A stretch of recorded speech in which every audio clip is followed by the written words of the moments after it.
Voilà, alors bonjour à tous, on a eu des petits soucis pour lancer ce live, maintenant on est en route. Je vous présente Alketa qu'on reçoit aujourd'hui. Bonjour tout le Alketa, monde. voilà, Alketa c'est l'image, qui est conseillère CPS à Kugelberg, qui est une vraie bruxelloise d'origine albanaise. Et donc on va décrypter l'actualité ensemble ce matin. Alors l'actualité évidemment pour l'instant du CDH, eh bien c'est un peu les petits rebondissements que vous voyez dans les journaux par rapport à tout ce qui touche à la confection des listes. Je sais pas si tu as quelque chose à dire là-dessus, C'est Alketa. bien, on parle de nous. Non, mais voilà, je pense que l'actu, que j'ai vu, voilà, c'est le départ Francis. de Del Perret. Donc voilà, moi je pense qu'il faut respecter son choix. Et puis c'est l'un des meilleurs constitutionnalistes. C'était vraiment. Il a travaillé avec nous, mais c'est pas parce qu'il n'est pas sur une liste qu'il ne reste pas actif au sein du CDH et qu'il ne défend pas notre projet, quoi, je pense. Ouais. Et évidemment, c'est vrai que ça fait réfléchir, ça pose question, cette confection de liste. Je pense que à chaque élection, c'est le même bazar dans tous les partis pour la confection de liste. On l'a vu dans les autres partis ces dernières Oui, semaines aussi. Donc voilà, nous, on n'est pas là pour se lamenter, pas là non plus pour dire qu'il ne se passe rien. Notamment, la question du départ de Francis est liée à deux. Tout d'abord, il avait toujours dit qu'il était en fin de carrière, qu'il se présentait uniquement pour vraiment venir en soutien de Joël Milquet et qu'il le faisait pour elle. Et donc, à partir du moment où Joël Milquet était plus tête de liste chez nous, comme elle est partie à l'Europe, eh bien, il y avait une logique aussi à ce qu'il se retire. Alors, je regrette juste un peu la manière parce que c'est vrai qu'il aborde deux grands sujets qui ont fait débat dans le parti, des débats vraiment super intenses sur la longueur des gardes à vue et puis sur le secret professionnel et des assistants sociaux. Et c'est vrai que ça a été des très très gros débats en interne chez nous. Qui ont clivé, parce que voilà, c'est ça aussi qu'au sein d'un parti il y ait du débat. À un moment donné, il y a une décision qui a été prise, et c'est vrai qu'on demande à tout le monde après de la suivre et d'être dans la même ligne. Et donc, Francis, il a pas trop apprécié ces deux sujets sur lesquels Georges Almec s'est positionné. Moi, je pense que ces sujets sont super subtils, super. Super délicat, Ouais. surtout que voilà, on arrive aussi parfois, on a l'impression qu'on est plus dans le sécuritaire par rapport aux attentats et donc la liberté fondamentale et parfois il y a un risque là-dedans, donc c'est super compliqué, c'est des sujets, voilà, mais on a discuté en interne, on a parlé On au a bureau pesé le politique, pour et le contre de le tout pour ça. et le contre. Après voilà, je pense que il y a toujours des nuances et puis Ce moi, qui, ce qui est juste dommage, je trouve, c'est de les mettre dans les journaux et comme ça, avec quelques punchlines, alors que ça a été le résultat de très très longs débats. Mais voilà. Et par rapport enfin, généralement à ce qui se passe au CDH, moi j'ai envie de rappeler, et je pense que toi aussi, Alketa, c'est en fait, nous on est toujours super motivés, et nous on est sur le terrain en train de préparer cette campagne à Bruxelles. on est Euh, prêt, quoi. Non, on a une on est chouette, 72 plus 19 candidats, oui, 19 à la franchement. chambre, je sais plus exactement. Oui, voilà, mais Euh, ils sont super motivés. Ils ont, voilà, après, voilà, c'est des séquences comme ça. Je pense que voilà, c'était peut-être l'une à la suite de l'autre, mais je pense que le projet est là et les valeurs sont là et une équipe super motivée pour les porter. Donc il faut pas, c'est quand même ça l'essentiel. Ouais. Donc voilà, Mais après. oui, même si les journaux accordent beaucoup d'importance à ces petites histoires de personnes, mais derrière ça, il y a en effet le combat du CDH. Moi, je reste convaincu que le CDH est le seul parti à avoir une conception spirituelle de l'homme, à mettre du sens derrière la vie, à se dire que la vie, c'est pas juste consommer, qu'on soit de droite ou de gauche.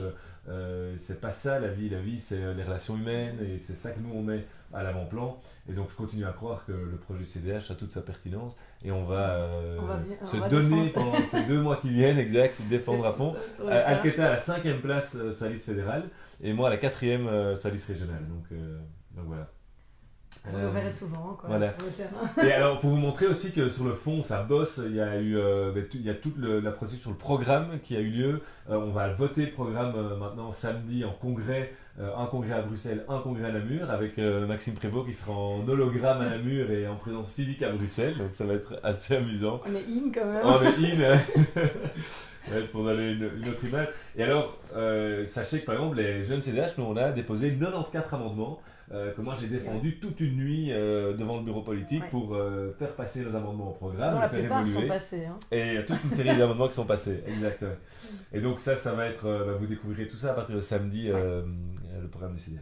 Donc voilà, on est loin d'être abattus, on est surtout super motivés, et après la confusion des listes, c'est toujours un peu traumatisant pour tous les partis, et maintenant que c'est fait, on est parti avec des super candidats sur toutes les listes.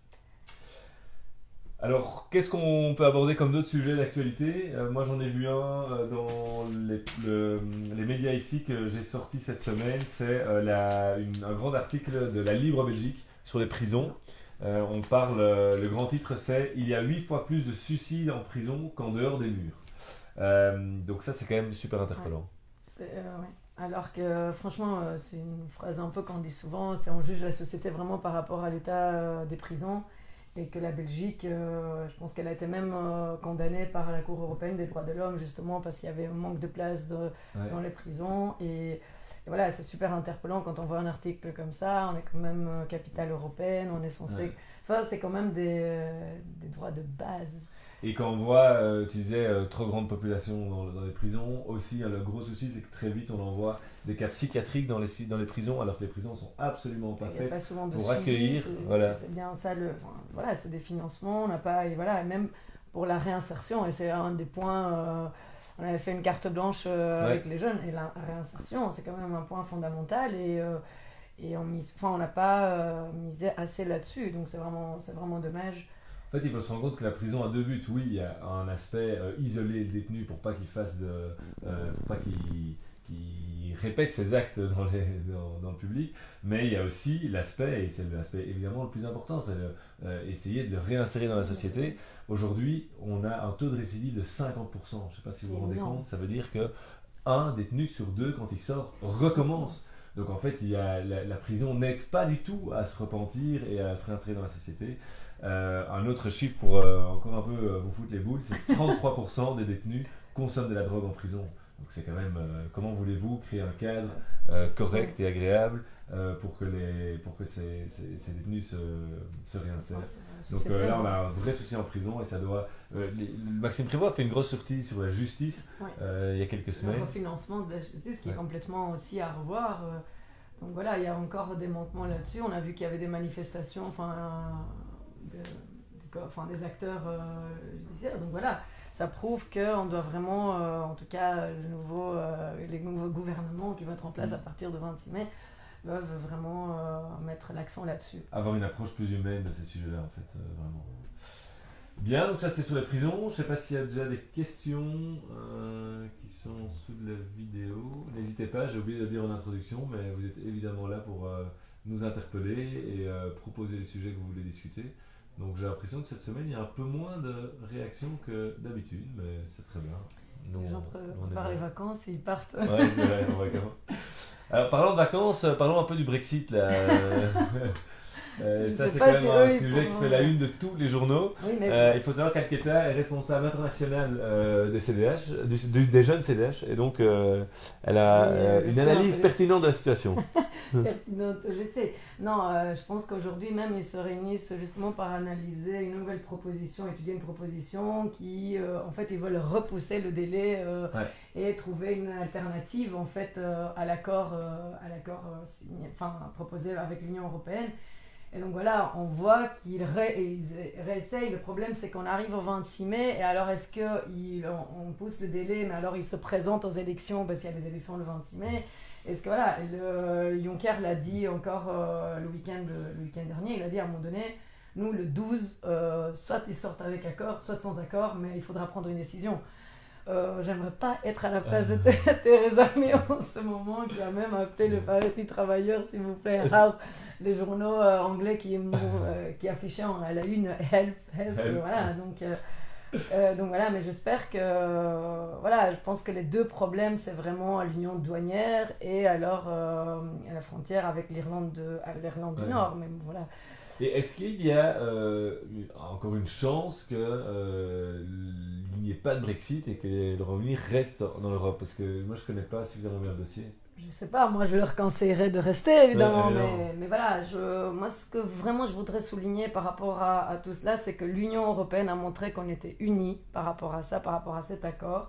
Et ça montre aussi que voilà, quand on est en situation de crise ou de difficulté, ouais. les pays se sont mis ensemble pour trouver cet accord et que je voulais souligner parce que on dit souvent l'Europe de demain, est-ce qu'il y aura l'Union européenne demain? Là, on a prouvé que voilà, on était tous unis, on leur a proposé un accord qui a été disputé pendant des mois et là on verra. Mais bon, voilà, je pense que je pense que beaucoup d'Anglais se disent maintenant c'était peut-être pas la bonne, Non, c'est ça. la bonne décision. Voilà. Bon, mais donc à suivre et ça va être intéressant de voir ce qui se passe dans les prochaines semaines. Avec toujours, moi je trouve, dès qu'on parle d'institutionnel et de ce genre de choses, énormément d'énergie qui est dépensée alors qu'il y a des défis énormes, climatiques, sociaux, environnementaux. Et donc voir qu'on passe autant de temps à parler de ça, c'est quand même un peu dommage. Alors, on peut peut-être passer à la question des GAFA. Parce qu'on a beaucoup parlé le jour de la réforme de l'article 7 de la Constitution, enfin la réforme de la Constitution avec l'article 7. Et un des gros sujets qui n'a pas été beaucoup discuté dans les médias, mais qui est passé à la trappe lors de cette même négociation et de cette même soirée parlementaire, c'est la question des GAFA. Puisque Vanessa Matz, qui est une parlementaire CDH au fédéral, qui est liégeoise, eh bien, elle a voulu introduire une taxe de 3% sur les GAFA, c'est-à-dire les grands géants du numérique.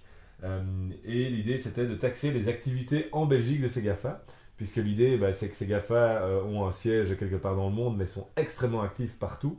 Et donc, à un moment donné, c'est pas normal que ces activités qui ont un impact non négligeable sur le plan environnemental, social, ne participent à un moment donné pas à la richesse du pays. Et donc, Oui, c'est vraiment dommage. Je pense que le Parlement fédéral a bloqué sous prétexte que ça coince, parce qu'évidemment, ça doit être une approche plus globale, donc ça devait devenir de l'Union européenne, du niveau européen. Mais voilà, ça n'empêche pas, je pense, ça n'aurait pas empêché de voter au niveau national, comme beaucoup de pays essayent de le faire justement. La France a proposé aussi, et l'Allemagne, si ma mémoire est bonne. Enfin, en tout cas, il y a quelques pays de l'Union européenne qui ont proposé d'avancer au niveau national et puis en espérant arriver, débloquer la situation au niveau européen. Et c'est ce réflexe de dire il faut d'abord avancer au niveau européen, c'est vrai pour certaines choses et c'est vrai qu'on ne doit pas. Il y a pour certains aspects de la concurrence, il faut faire très attention de ne pas se faire une concurrence intra-européenne et il faut avoir une approche européenne. C'est pas à toi que je dois le dire. Oui, non, mais en fait, j'aime bien parce que, quand on a les politiques belges, c'est que les politiques nationales, c'est quand ça va mal, c'est la faute à l'Europe, quand ça va bien, nous on a géré. Donc on lance un peu, c'est très facile de dire quand ça va mal, on rejette directement à l'Europe, mais par contre, pour nous sauver parfois, c'est la faute à l'Europe. Non, je pense que on peut avancer au niveau national. Évidemment, cette question-là, c'est européen, mais si on commence à voter, plusieurs pays commencent à voter au niveau national, c'est aussi un signal pour l'Union européenne. Ouais. Donc voilà. Et donc je pense que là, il aurait fallu aller de l'avant et j'espère que le prochain gouvernement prendra ça à bras le corps. Parce qu'évidemment, c'est toujours difficile ce genre de proposition. Quand ça vient de l'opposition, c'est moins. Même si au fédéral, il n'y a plus vraiment d'opposition, de majorité, ni au gouvernement. Voilà. On vit une période un peu troublée quand même à ce niveau-là. On parlait d'Europe et je vois Héloïse Moutquin, qui est une membre jeune CDH, qui nous dit que l'Europe traverse plusieurs crises. Ne s'est-elle pas perdue en s'agrandissant trop vite sans consolider le projet européen? Une deuxième capitale européenne vers l'Est ne permettrait-elle pas de rendre l'institution moins abstraite pour les pays de l'Est? Bon, je pense qu'on a quelqu'un d'avisé ici pour répondre à cette question. Moi, je réponds toujours en disant que déjà, oui, l'Europe traverse des crises, mais je pense que c'est à travers ces crises que l'Union a montré qu'elle était forte et s'est construite de mieux en mieux. Évidemment, aujourd'hui, la question fondamentale, c'est vraiment entre les eurosceptiques et en 26 mai, on verra comment ça va se passer. Oui, c'est vrai, en fait, sa question, c'est un peu l'Europe finalement à deux vitesses. Oui, on a tendance à dire est-ce que c'est grandi, est-ce que c'est élargi trop vite? On peut se poser ces questions. Maintenant, je pense que Est-ce qu'on ferait alors une Europe à deux vitesses, c'est-à-dire que ceux qui veulent avancer plus vite avancent plus vite et ceux qui ont peu, voilà, par rapport à certaines matières, moi je dis toujours, je sors toujours l'exemple, le climat c'est fondamental, mais demander à un pays comme la Roumanie par exemple, c'est beaucoup plus compliqué de mettre en œuvre, voilà, parce que ça coûte et que voilà, il y a le niveau du travail, les impôts.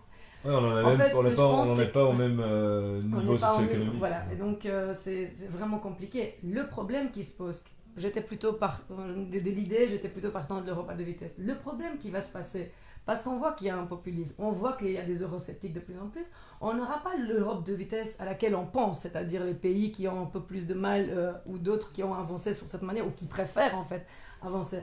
Non, on aura en fait le risque, c'est d'avoir les eurosceptiques et les pro-européens. Les pro-européens qui vont avancer, et alors que dans les 15 premiers qui sont dans l'Union européenne, on va retrouver des eurosceptiques qui ne voudront pas, alors qu'à la base, ils sont beaucoup plus avancés. Donc, c'est un peu le risque. Donc, quelle est la solution ? Je pense que le 26 mai, on devra en tout cas trouver...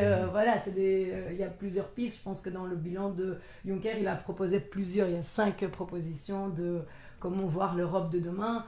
Mais déjà, je pense qu'une simplification des institutions, expliquer plus l'Europe. Hein. Moi, parfois, il y a des gens que je rencontre sur le terrain, ils ne savent même pas que le Parlement européen est à Bruxelles. Hein. Donc, je pense qu'il y a aussi une méconnaissance par rapport à cela.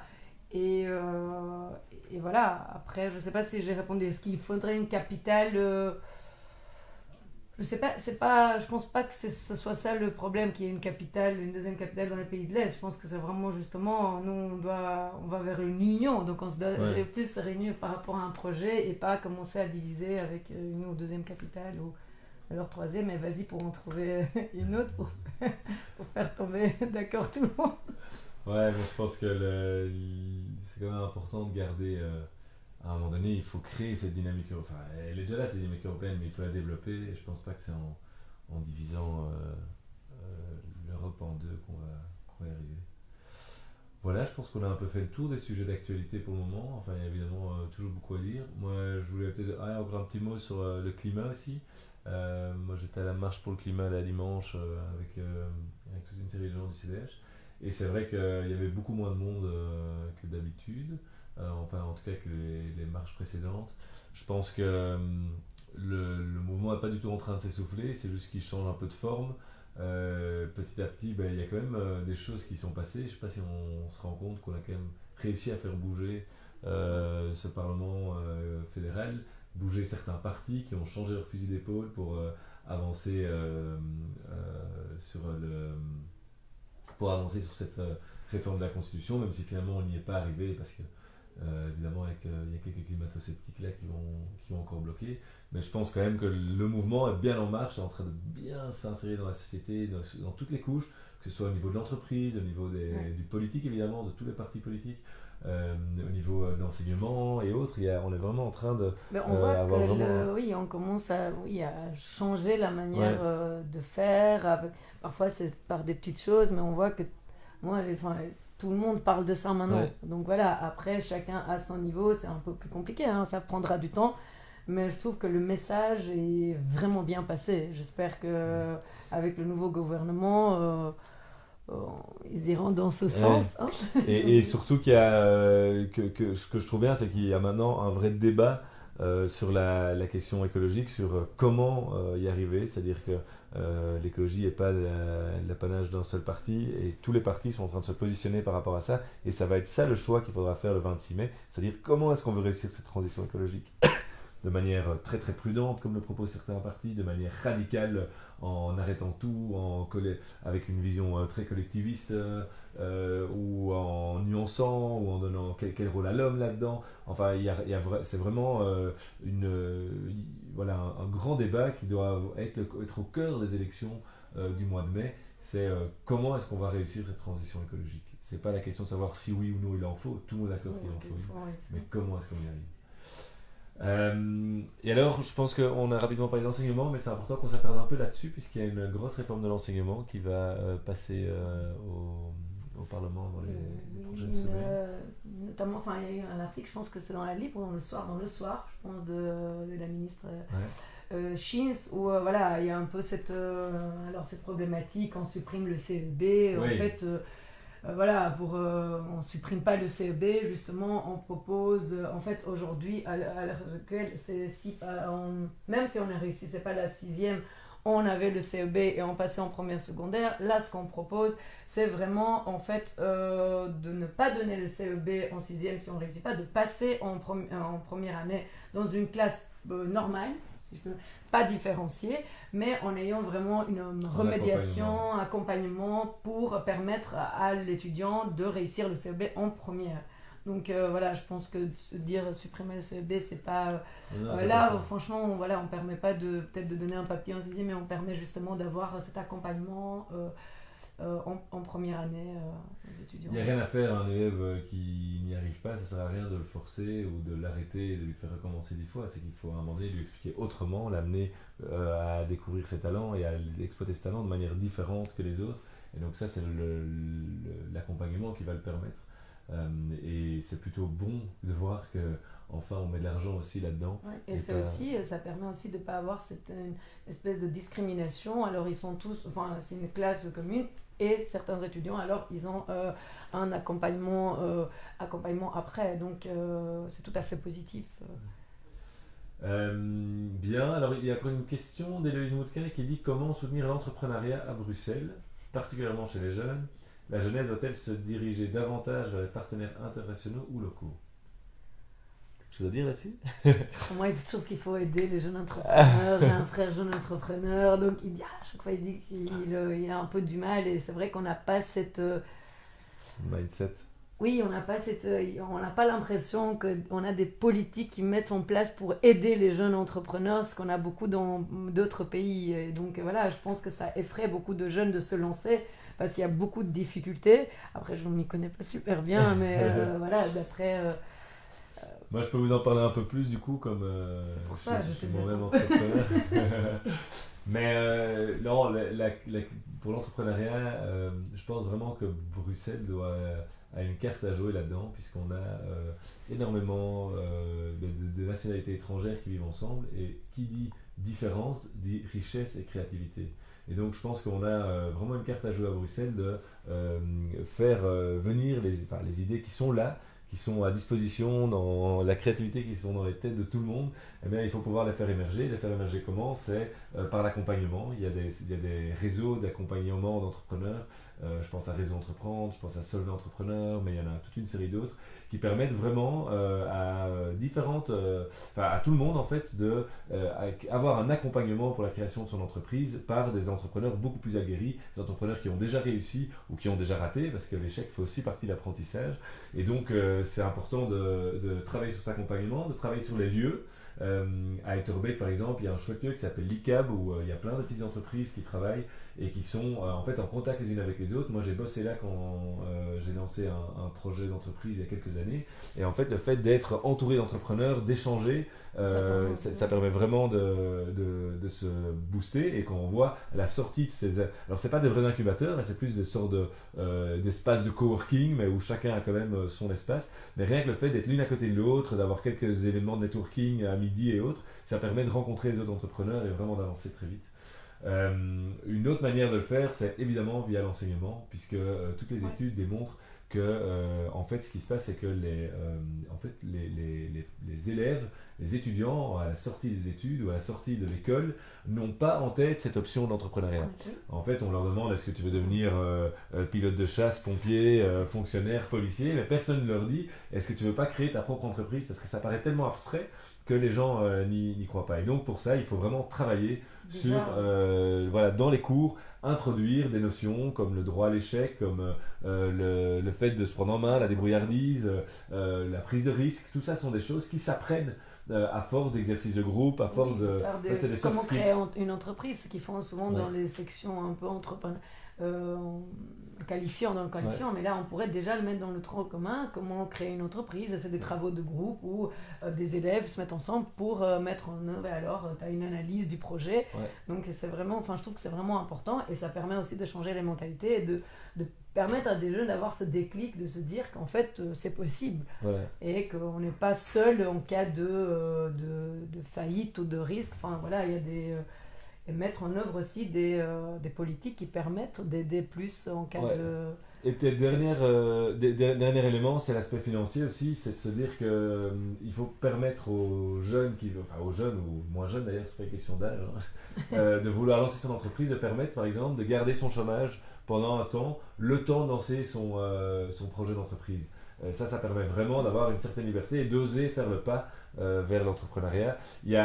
J'étais en Espagne aussi où j'entendais, là il y a un système qui existe qui permet, en fait ils ont un chômage qui est limité dans le temps, de mémoire c'est maximum 2 ans, et ce qu'ils peuvent demander c'est qu'on leur verse les 2 ans de chômage d'un coup sur un compte c'est un compte d'une entreprise qui est en train de se créer. Donc alors ils sont obligés évidemment d'avoir un accompagnement pour bien prouver que cet argent sert à la création de cette entreprise.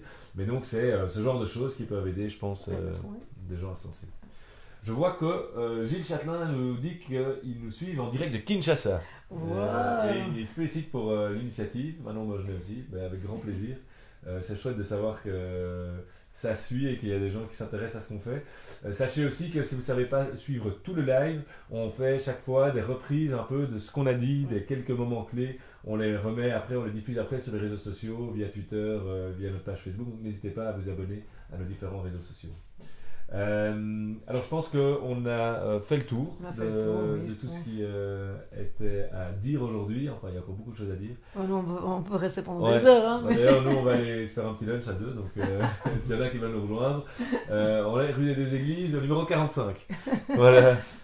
Bon, bonne journée à tous. Bon travail à ceux qui travaillent et ceux qui profitent du soleil. Vous avez la chance. Ciao.